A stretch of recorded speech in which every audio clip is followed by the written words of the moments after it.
오늘은 창세기 39장 본문을 중심으로 억울할 땐 이렇게 라는 제목으로 말씀을 나눌 때 많은 은혜 받으시기 바랍니다. 우리 속담에 아니 땐 굴뚝에 연기 날까 라는 속담이 있습니다. 이와 유사한 속담으로 아니 때린 장구 북소리 날까 라는 말이 있어요. 아니 때린 장구 북소리 날까. 불을 안 지피면요 굴뚝에서 연기가 안 납니다. 장구를 치지 않으면 북소리가 나지 않죠. 둘 다 원인이 없으면 결과가 있을 수 없다는 그러한 비유적으로 이르는 속담입니다. 어떤 사람들은요 이 속담을 성경 말씀처럼 그렇게 굳게 믿는 경우가 있습니다. 그래서 어떤 소문을 들으면 사실일 거야, 아니 땐 굴뚝에 연기 날 리가 없잖아 하고 굳게 사실 그대로 믿는 사람이 있다는 것입니다. 우리 믿음의 사람들은 세상에서 들려오는 소문들과 그리고 가짜 뉴스를 분별할 줄 아는 지혜가 필요합니다. 세상에 얼마나 많은 가짜 뉴스와 그리고 자기 합리화를 하는 말들이 성행하고 있습니까?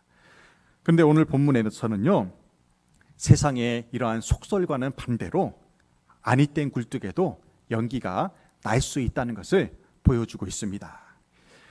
연예계의 한 원로가 이제 신인 연예인들에게 충고하는 말이 인상적이어서 함께 나누고자 합니다. 연예계의 한 원로가 후배들에게 이런 조언을 해요. 연예계의 인문행전 1장 1절을 기억하라. 아니 땐 굴뚝에도 연기는 나느니라. 연예계 선배가 후배들에게 간곡히 당부하는 거예요. 아니 땐 굴뚝에도 연기가 나니까 분별하면서 지혜롭게 활동을 하라고 권면하는 것입니다. 실제로 연예인이나 유명 인사들 중에 이 악성 루머와 댓글로 인해서 스스로 목숨을 끊는 경우가 얼마나 비일비재합니까? 물론 이것은 연예인들만의 이야기가 아니라 우리가 살고 있는 모든 영역에서도 일어나는 일들입니다. 이 거짓된 루머가 사람과 사람 사이를 상처를 냅니다. 그리고 갈라서게 하는 일들이 얼마나 많이 성행하고 있습니까? 성경은 이러한 것들을 마귀가 하는 일이라고 분명히 증가하고 있습니다. 요한복음 8장 44절에서 이렇게 말씀해요. 너희는 너희 아비 마귀에게서 났으니 너희 아비의 욕심대로 너희도 행하고자 하느니라. 그는 처음부터 살인한 자요 진리가 그 속에 없으므로 진리에 서지 못하고 거짓을 말할 때마다 제 것으로 말하나니 이는 그가 거짓말쟁이요 거짓의 아비가 되었음이라. 아멘. 성경은 이 세상에 악한 영향력을 끼치는 마귀의 정체를 가리켜서 거짓의 아비라고 그렇게 표현하고 있습니다. 사단 마귀는 사실이 아닌 것을 사실인 것처럼 꾸며서 과장을 합니다. 그리고 그 거짓으로 말미암아 하나님과 사람 사이를 분리시켜요. 그리고 사람과 사람 사이의 거리를 멀어지게 하는 역할을 이 거짓의 아비인 마귀가 하고 있다는 것입니다. 이 사단 마귀가 역사하는 한 세상의 거짓된 풍설은 끊이지 않을 것입니다. 오늘 본문에서도 사실이 아닌 거짓으로 인해서 의인 요셉이 고통당하는 모습을 볼 수가 있습니다. 요셉이 보디발 장군의 집에서 노예로 팔려갈 때, 노예 생활을 할 때의 나이가 17세의 어린 나이입니다. 얼마나 혈기왕성하고 푸릇푸릇한 나이입니까? 그래도 요셉은요 거기서 성실히 일했어요. 그리고 요셉은 잘생겼습니다. 그리고 성실히 일한 결과 그 주인인 보디발 장군에게 인정을 받았어요. 그런 요셉을 보디발 장군의 아내가요 침실 유혹을 합니다. 한두 번도 아니고요 성경에 어떻게 기록됐냐면 날마다 유혹을 했다고 했어요. 날마다 그 잘생긴 요셉을 자기 침실로 불러가지고요 유혹을 한 것입니다. 하지만 요셉은 어떻게 했습니까?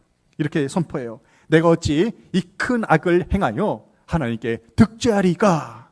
나는 절대로 이 악을 행하지 않겠습니다. 그렇게 선언을 해요. 참으로 대단한 믿음이자 용기 있는 행동입니다. 이 보디발 장군의 아내가 아무리 요셉을 유혹해도 넘어가지 않자 그녀가 어떻게 행동을 합니까? 창세기 39장 14절에서 이렇게 말해요. 그 여인의 집 사람들을 불러서 그들에게 이르되 보라, 주인이 히브리 사람을 우리에게 데려다가 우리를 희롱하게 하는도다. 그가 나와 동침하고자 내게로 들어오므로 내가 크게 소리 질렀더니. 아멘. 보디발 장군의 아내가요, 거짓말을 합니다. 최후의 발악을 하는 거예요. 아무리 해도 요셉이 걸려 넘어지지 않자 많은 그 하인들을 불러다 놓고요, 요셉이, 저 어린 요셉이 나를 희롱을 했다. 그리고 발거벗고 도망가지 않았느냐. 그렇게 거짓으로 무고하게 그렇게 사람들에게 소문을 낸 것입니다. 얼마나 억울한 상황입니까? 그 결과 요셉은요, 감옥살이를 하게 됩니다. 물론 요셉이 이러한 거짓된 고발에도 불구하고 마침내 요셉은 형통한 자가 되어서 하나님께 쓰임받는 종이 됩니다. 그렇다면 요셉이 억울한 일을 극복할 수 있었던 비결이 무엇일까요? 어떻게 요셉은 이 억울한 일을 극복하고 애굽의 총리가 되고 많은 사람들을 구원하는 일을 감당할 수 있었을까요? 이 시간에는 요셉의 믿음을 통해서 우리가 억울한 일을 당했을 때 어떻게 극복할 수 있는지를 살펴보면서 은혜를 나누고자 합니다. 첫째로 우리가 억울한 일을 당할 때 하나님을 더욱 가까이 해야 됩니다. 창세기 39장 21절에서 이렇게 말씀해요. 여호와께서 요셉과 함께 하시고 그에게 인자를 더하사 간수장에게 은혜를 받게 하시매. 아멘. 거짓말로 억울하게 감옥에 갇힌 요셉을 위해서 하나님이 행하신 세 가지 일이 있습니다. 하나님이 행하신 첫 번째 일은요, 요셉과 함께 하셨다는 것입니다. 억울하게 누명을 쓴, 그래서 감옥에서 그렇게 눈물로 하루하루를 보내고 있는 그 요셉과 하나님이 함께 하셨어요. 두 번째는요, 그에게 인자를 더하사, 인자를 더했다고 했어요. 성경에서 하나님의 성품을 나타내는 대표적인 성품이 인자하심이에요. 인자. 이 인자가 히브리어로 헤세드입니다. 하나님의 사랑, 긍휼, 은혜, 이 모든 것을 통틀어서 우리는 인자라고 표현합니다. 그리고 세 번째는 간수장에게 은혜를 받게 하셨어요. 신실하고 성실한 요셉이 간수장에게 특별한 배려를 받을 수 있도록 하나님이 길을 열어주신 것입니다. 요셉이 억울한 일을 당한 것은 사실이에요. 상처를 받은 것도 사실입니다. 그리고 감옥에 들어간 것도 사실입니다. 중요한 것은요, 하나님께서 그 요셉을 찾아가셔서 함께 하셨다는 것입니다. 그리고 인자를 더해 주시면서 은혜를 받게 하셨다는 거예요. 하나님께서 억울한 일을 당해 감옥에 갇힌 요셉을 찾아가 함께 하시고 인자를 더하신 이유가 무엇이겠습니까? 그 해답이요, 우리가 잘 아는 야고보서 4장 8절 말씀에 나옵니다. 함께 봉독하겠습니다. 하나님을 가까이 하라. 그리하면 너희를 가까이 하시리라. 아멘. 요셉이 그 억울한 상황에서도요, 하나님을 가까이 했어요. 그래서 하나님이 요셉을 가까이 하신 것입니다.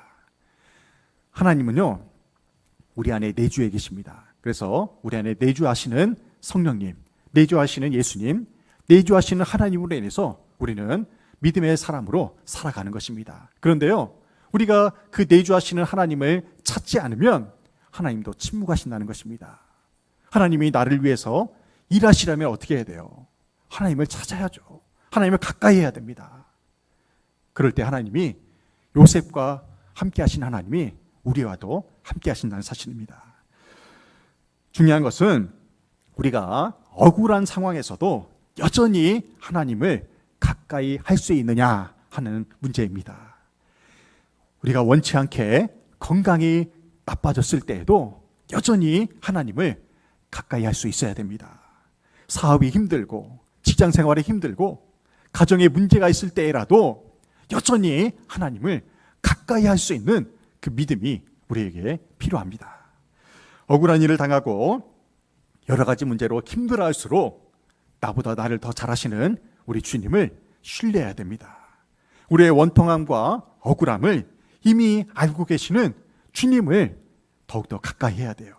사실 우리가 너무나 아프고 너무나 억울하고 너무나 원통하면요, 너무나 괴로우면 찬송과 기도가 나오지 않습니다. 그럴 땐 우리가 어떻게 해야 됩니까? 주님의 이름만 불러도요, 주님이 우리를 가까이 하십니다. 우리가 힘들고 괴로울 때 자주 부르는 찬송이 있어요. 나 같은 죄인 살리신. 우리 1절만 한번 불러볼까요? 나 같은 죄인 살리신 주의 놀라워 잃었던 생명 찾았고 광명을 얻었네. 할렐루야. 우리는 원통하고 억울할수록 우리 하나님을 가까이 하며 하나님을 찾아야 됩니다. 그런데요, 우리의 믿음의 선배들이 이 나 같은 죄인 살리신 이 찬송을요, 너무도 힘드니까 이렇게 개사해서 우리 선배들이 불렀어요. 함께 불러볼까요? 아시지요 나의 주님, 아시지요 주님, 아시지요 나의 주님, 아시지요 주님. 할렐루야. 하나님 아세요. 내가 주님만을 불러도 주님 아시잖아요. 주님 내 상황을 아시잖아요. 우리가 이렇게 기도만 해도요, 하나님이 우리를 가까이 하십니다.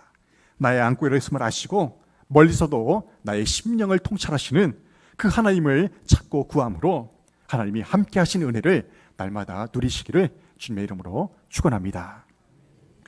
사도 바울도요, 요셉과 같은 똑같이 억울하고 원통한 일을 경험합니다. 그때의 사도 바울은 이렇게 고백을 했어요. 디모데후서 4장 16절 17절입니다.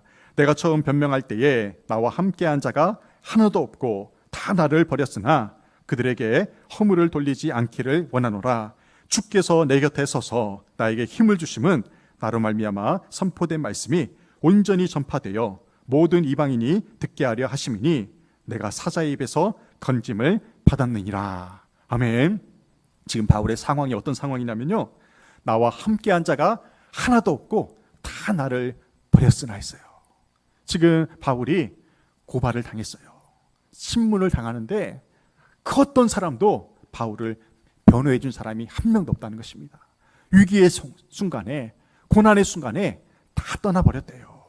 그런데도 결론적으로 어떻게 됐습니까? 내가 사자의 입에서 건짐을 받았느냐 고백을 해요. 사자의 입은 바로 죽음입니다. 내가 죽음에서 살아났다. 무엇 때문에요? 주께서 내 곁에 서 계심으로, 주께서 내 곁에 서서 하나님이 함께 하심으로 사도 바울은 그 억울하고 원통한 상황에서도 살아날 수 있었다고 믿음으로 고백하고 있는 것입니다. 우리가 살면서 억울한 일을 당하거나 아프고 힘든 일을 당하는 것은 피할 수 없는 일입니다. 다 문제가 있잖아요. 문제 없는 집이 문제 있는 것입니다. 대통령이라고 어려움이 없습니까? 대기업 회장이라고 어려움이 없겠어요? 목사인 저도 어려움이 있습니다. 하지만 분명한 것은요, 우리가 그 순간에 하나님을 의지하느냐 세상을 의지하느냐에 따라서 우리의 결론이, 인생의 결론이 달라진다는 것입니다. 하나님을 가까이 함으로 억울한 문제를 넉넉히 이겨내시기를 주님의 이름으로 축원합니다. 아멘. 두 번째로, 우리가 억울한 일을 당할 때 여전히 성실해야 됩니다. 힘들고 어려울수록 여전히 오늘 내게 주어진 하루를 성실히 살아내야 돼요. 창세기 39장 22절 23절입니다.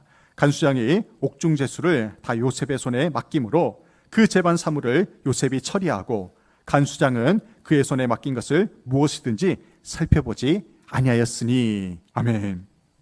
요셉은 지금 감옥에 갇혀 있습니다. 사람은 억울한 일을 당하면요 무기력증에 빠집니다. 그래서요 삶의 의욕을 상실해요. 하지만 요셉은요 감옥에서도 여전히 근면선실했어요. 성실하게 일했습니다. 간수장이요 옥중의 죄수를 다 요셉에게 맡길 정도로 신뢰를 했어요. 그리고 그 감옥에서 일어나는 재반 사물을 다 하나도 빠짐없이 요셉에게 맡길 정도로 요셉을 강하게 신뢰한 것입니다. 그리고 요셉은요 요셉에게 맡긴 것을 무엇이든지 하나도 살펴보지 않았다고 했어요. 그만큼 요셉을 신뢰한 것입니다. 사람이 억울한 일을 당하거나 골치 아픈 일이 생기면요 일에 대한 의욕을 상실합니다. 그래서 밥맛도 없고 잠도 오질 않는 거예요. 아무것도 하기 싫은 그러한 상태에 이르게 됩니다. 심지어 우울증에 빠지기도 해요.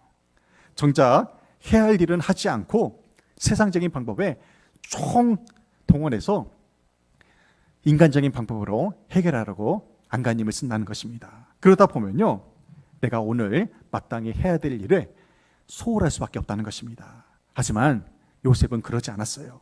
감옥에서도 해야 할 일을 성실히 감당하는 모습을 보여주었습니다. 꿈쟁이 요셉은요 하나님이 주신 위대한 비전을 품고 있었습니다. 그 비전이 요셉이 노예 생활을 하면서도 감옥에서도 형통할 수 있었던 원동력입니다. 요셉은 어렸을 때부터 하나님이 주신 그 비전을 붙들고 인생의 어려움을 극복해왔습니다. 하지만 그 비전 때문에 오늘 해야 할 작은 일을 소홀히 하지 않는 그러한 일이 없었다는 것입니다. 가끔 비전을 말하는 사람들 중에 큰 일을 하는 사람들 중에요 오늘 자기에게 주어진 일을 소홀히 하는 사람들이 더러 있습니다. 그런 사람들의 미래는요 안 봐도 훤합니다. 허풍과 허세만 부리다가 용두사미로 그 인생이 마무리되고 말아요. 비전이 큰 사람일수록 작은 일부터 성실히 수행해야 한다는 것입니다. 우리 한국 사람들은요 이 좁은 땅에 살아서 그런지 유난히 큰 것을 좋아합니다. 우리나라 국호가 무엇입니까? 대한민국이에요. 대한민국. 우리는 큰 나라다. 중국이 볼 때 얼마나 작게 보이겠습니까? 최고의 수장을 가리켜서 대통령이라고 해요. 그리고 최고 학부를 가리켜서 대학교, 대학원이라고 합니다. 외교관을 대사라고 불러요. 서울의 다리를 보십시오. 다 대교를 붙여놨어요. 영동대교, 양화대교, 성수대교 다 큰 다리라고 그렇게 붙여놓습니다. 우리 마을 앞에 지나다니는 그 도로가 무슨 대로인지 아세요? 남북대로. 완복 4차선밖에 안 되는데 대로래요. 대로. 큰 것을 유난히 좋아합니다. 왜 그럴까요? 작은 땅덩어리에 살아서 그런지 좀 자격지심이 있는 것 같아요. 그런데 그럼에도 불구하고 우리나라는 부흥하는 나라가 되었잖아요. 왜 그럴까요? 우리나라 사람들이요 근면하고 성실하기 때문에 그렇습니다. 교회도 마찬가지입니다. 우리의 삶을 결정하는 요소도요 지극히 작은 것에 충성하는 것부터 시작된다는 것입니다. 사소한 일을 얼마나 철저하게 성실하게 해내느냐에 따라서 우리의 삶의 결론이 달라진다는 거예요. 누가복음 16장에서는요 하나님의 청지기로 살아가는 우리가 어떻게 살아가야 되는가를 가르쳐주고 있어요. 주님이 이렇게 말씀하십니다. 지극히 작은 것에 충성된 자는 큰 것에도 충성되고 지극히 작은 것에 불의한 자는 큰 것에도 불의하느니라. 아멘. 작은 일에 충성하는 자에게요 하나님께서 큰 일을 맡기십니다. 하지만요 작은 일도 하지 않으려는 자에게 어떻게 하나님이 큰 일을 맡기실 수가 있겠습니까? 교회는 작은 것에 충성하는 사람들이 많아야 부흥성장할 수가 있습니다. 작은 일에. 그럴 때 우리 교회가 성장할 수 있어요. 제가 가피풀이라는 그런 사이트가 있는데요. 거기서 메일이 옵니다. 묵상 말씀이 오는데 거기서 은혜 받은 묵상 그림을 함께 나누고자 합니다. 돌파의 비결이에요. 첫 번째 그림 보십시오. 이 돌파의 비결. 우리가 인생에 억울한 일 그리고 문제를 만났을 때 그 문제를 어떻게 돌파할 것이냐. 첫째는 뭐예요? 성실하게 기도하는 것입니다. 문제를 만날수록 성실하게 기도해야 돼요. 여러분들 십자가 앞에서 저 사람이 어떻게 엎드려 있습니까? 바짝 엎드려 있어요. 하나님 앞에 바짝 엎드려야 돼요. 그럴 때 하나님이 우리의 기도를 들어주십니다. 언제까지 우리가 기도해야 될까요? 응답 받을 때까지 우리는 기도해야 됩니다. 성실하게 기도해야 된다는 거예요. 기도한다는 것은 포기하지 않는 것을 의미합니다. 포기하지 않는 것. 포기하는 순간 우리는 그 기도를 멈추잖아요. 하지만 기대감이 있기 때문에 하나님께서 들어주실 그 확신이 있기 때문에 응답 받을 때까지 포기하지 않고 기도하는 것입니다. 요즘 부쩍 환우들이 많아졌어요. 우리가 주일 예배 때, 수 예배 때, 새벽 예배 때마다, 구역 예배 때마다 그 환우들을 위해서 중보 기도를 합니다. 왜 기도합니까? 그들이 다시 회복되어서 다시 기도의 자리, 예배의 자리, 섬김과 헌신의 자리로 돌아오기를 기도하면서 그렇게 간구하는 것이죠. 우리가 간구한 그 결과 환우들이 돌아오고 있어요. 병원에 입원했던 분들이 다시 돌아와서 이 자리에서 함께 예배드리고 있어요. 중보기도의 능력입니다. 성실하게 기도를 많이 하시기 바랍니다. 특별히 중보기도를 많이 하세요.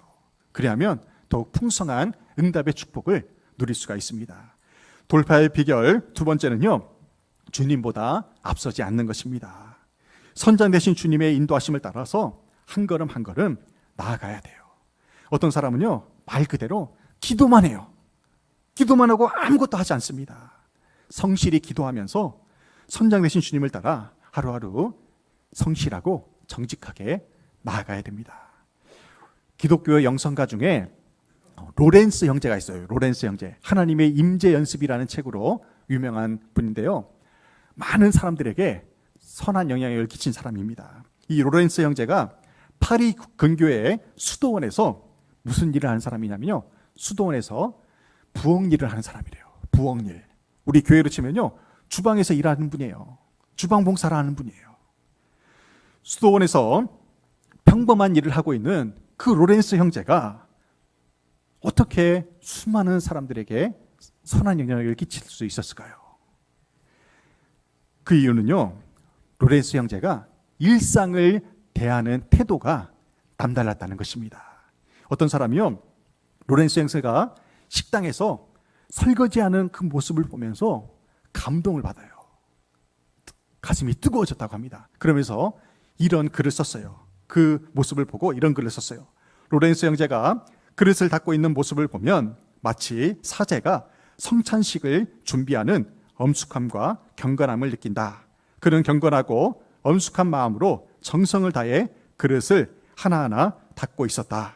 그리고 주어진 모든 임무를 마치고 부엌에서 무릎 꿇고 기도하는 로렌스 형제의 모습을 보았을 때 우리는 거기서 하나님의 임재를 볼 수 있었다. 할렐루야. 얼마나 아름다운 모습입니까? 그릇을 하나 닦더라도요, 죽게 하듯 닦는 거예요. 주님이 앞에 계신 것처럼 그 작은 일에 충성을 다하는 거예요. 그럴 때 많은 사람들이요, 감동을 받는 것입니다. 요셉은 억울하고 고통스러운 상황에서도요, 자기에게 주어진 일을 성실히 감당을 했습니다. 저와 여러분도 억울하고 힘든 상황을 만날 때 오늘 내게 주어진 하루를 성실하게 살아내야 됩니다. 그거부터 시작해야 돼요. 억울하고 원통하고 힘들다고 오늘의 할 일을 멈추거나 그 자리를 떠나서는 안 된다는 사실입니다. 요셉과 같이 그럼에도 불구하고 내게 주어진 일을 성실히 감당함으로 하나님이 예비하신 형통의 복을 온전히 누리시기를 주님의 이름으로 축원합니다. 마지막 세 번째로, 우리가 억울한 일을 당할수록 이웃을 섬겨야 됩니다. 창세기 40장 4절에서 이렇게 말씀해요. 친위 대장이 요셉에게 그들을 수종들게 하며 요셉이 그들을 섬겼더라. 아멘. 요셉이 감옥에서 성실히 그 일을 감당하고 있을 때 감옥에 유명한 그 애굽의 바로 왕의 수종을 들었던 가장 측근이었던 두 명의 장군이 들어오게 돼요. 그들이 왜 감옥에 갇히게 됐는지는 알 수가 없습니다. 그러자 친위 대장 보디발 장군이요, 그 두 명의 장군을 수정드는 일을 누구를 시키냐면 요셉을 시킨 거예요. 보통 간수장이나 그 높은 사람이라면 간수장이나 간수들이 해야 되는데요, 그 중요한 일을 요셉에게 맡긴 거예요. 그 일로 인해서 훗날 어떻게 됩니까? 그 장군들 중에 한 사람이 요셉을 기억함으로 말미암아 인생 역전에 대전환이 일어날 수가 있게 됩니다. 우리가 교통사고를 당하거나 사고를 내면요, 운전대를 잡기가 두렵습니다. 차 타는 것이 두려워요. 사람에게 받는 상처는 어떻겠습니까? 사람에게 상처를 받으면요, 더 이상 사람 만나는 것이 두려워집니다. 근데 요셉은요, 달랐어요. 요셉이 지금 어디에 있습니까? 감옥에 갇혔어요. 감옥에 갇힌 이유가 뭐예요? 보디발 장군의 아내가 거짓말을 해가지고 자기가 억울하게 지금 감옥에 갇힌 거잖아요. 근데 지금 보디발 장군이 요셉을 어느 감옥에 가둬놨냐면요, 그 나라의 고위 관리들이 갇히는 곳에 가둬놓은 거예요. 아무나 못 갑니다. 어디 히브리 종인 노예가 그런 감옥에 갇힐 수가 있습니까? 그것을 통해서 우리는 뭘 할 수 있냐면요, 보디발 장군이 자기 아내의 일을, 그 팩트를 알고 있었다는 것을 짐작할 수가 있습니다. 그렇기 때문에 보디발 장군이 요셉을 고위 간부들이나 갈 수 있는 그 좋은 감옥에 가둬놓은 거고요, 그리고 그 두 명의 장군을 요셉에게 맡길 수가 있었던 것입니다. 왜요? 보디발 장군이 그럼에도 불구하고 요셉을 신뢰했기 때문에 그렇습니다. 지난 주일에 하나님께서 요셉을 위하여, 요셉 때문에 주변 사람들과 나라들까지 형통의 복을 누릴 수 있었다고 말씀을 나누었습니다. 오늘 본문에 나오는 두 명의 관원 중에 한 사람도요, 요셉 때문에 복을 받게 됩니다. 요셉이 감옥에서 성실하게 일하고 있을 때 어느 날 갑자기 두 명의 장군이 감옥에 들어와요. 이것이 결코 우연일까요? 이것은요, 철저한 하나님의 섭리입니다. 하나님의 계획하신 섭리에 따라 그들이 들어오게 된 거예요. 훗날 요셉이 애굽의 국무총리가 됩니다. 바로왕 2인자가 돼요. 애굽의 2인자가 돼요. 그 과정에서요, 요셉이 지금 감옥에서 두 명의 장군을 시중을 들어요. 시중을 듭니다. 그러면서 요셉이 뭐 했을까요? 그들이 하는 얘기를 들어요. 그러면서 자연스럽게 정치 교육을 받게 되었을 것이라는 것입니다. 요셉이 애굽의 국무총리가 되었을 때에도요, 성실하게 일했어요. 애굽 전역을 돌아다니면서 그렇게 성실하게 일했어요. 어떻게 그 짧은 시간 안에 요셉이 그 모든 과중한 업무들을 잘 파악하고 관리할 수 있었겠습니까? 감옥에서 정치 훈련을 받았기 때문에 가능했다는 것입니다. 이 모든 것이요, 하나님의 섭리라는 거예요. 만약에 요셉이 감옥에서 성실히 일하지 않았다면 이런 일을 그 앞날이 보장될 수 있었을까요? 아니라는 거예요. 그곳에서도 여전히 성실하고 정직하게 섬겼기 때문에 가능했다는 것입니다. 요셉이 억울하게 감옥에 갔어요. 하지만 억울한 상황을 극복하고 형통한 삶을 살 수 있었던 세 가지 비결을 정리합니다. 첫째로, 요셉이 하나님을 가까이 했기 때문에 요셉이 그 억울한 상황을 극복할 수 있었습니다. 두 번째는, 요셉은요, 그 상황에서도 여전히 성실하게 일했습니다. 마지막으로, 이웃을 성실하게 섬겼습니다. 이때에 하나님께서 요셉의 앞길을 시온의 대로로 활짝 열어주신 것입니다. 하나님은 우리에게 감당할 시험만 허락하십니다. 믿으십니까? 내가 감당할 수 있는 아픔만 주세요. 내가 감당할 수 있는 고난만 주세요. 사업으로 힘드신 분이 계실 거예요. 지금도 억울한 마음에 잠 못 이루는 분이 계실 것입니다. 사람과의 관계로 힘들어하고 또 몸이 아프고 괴로우신 분이 계실 거예요. 그럴수록 우리는 어떻게 해야 됩니까? 요셉을 통해 일하신 하나님을 깊이 묵상해야 됩니다.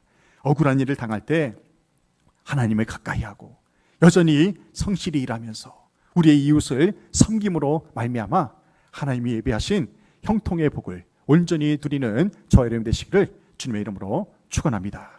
아멘.